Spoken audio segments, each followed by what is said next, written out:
بسم اللہ الرحمن الرحیم۔ بہت سارے دوستوں نے سوال کیا ہے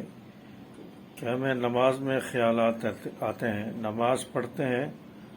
تو خیالات بہت زیادہ آتے رہتے ہیں اور دماغ کہیں اور گھوم رہا ہوتا ہے، تو اس سے کیسے بچا جائے؟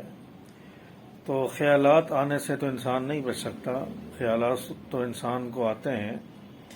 اور اس کا طریقہ یہ ہوتا ہے کہ انسان اپنے ذہن کو فوراً ہٹا لے۔ جیسے کوئی خیال آ رہا ہے اور فوراً یاد آئے میں تو نماز میں ہوں، تو اپنے ذہن کو ان خیالات سے ہٹا لے اور نماز کی طرف متوجہ ہو جائے۔ اور دوسرا طریقہ جو علماء بتاتے ہیں کہ انسان جو ہے تلاوت کرتے وقت توجہ جو ہے قرآن پاک کے الفاظ کی طرف رکھے، اگر اس کو ترجمہ آتا ہے تو ترجمے کی طرف توجہ رکھے،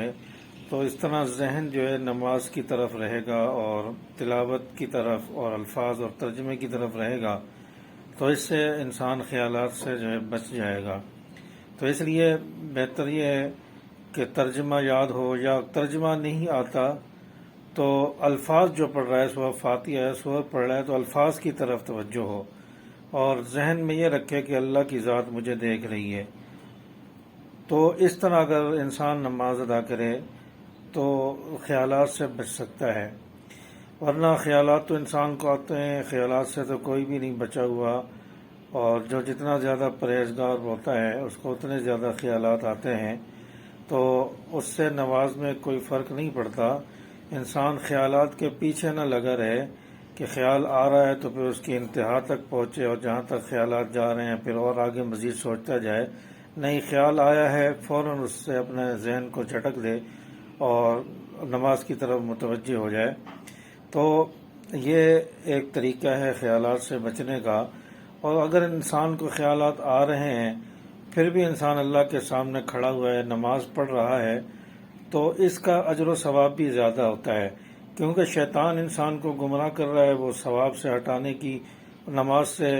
دور کرنے کی کوشش کر رہا ہے، لیکن یہ بندہ، یہ اللہ کا محبوب بندہ، یہ نمازی پھر بھی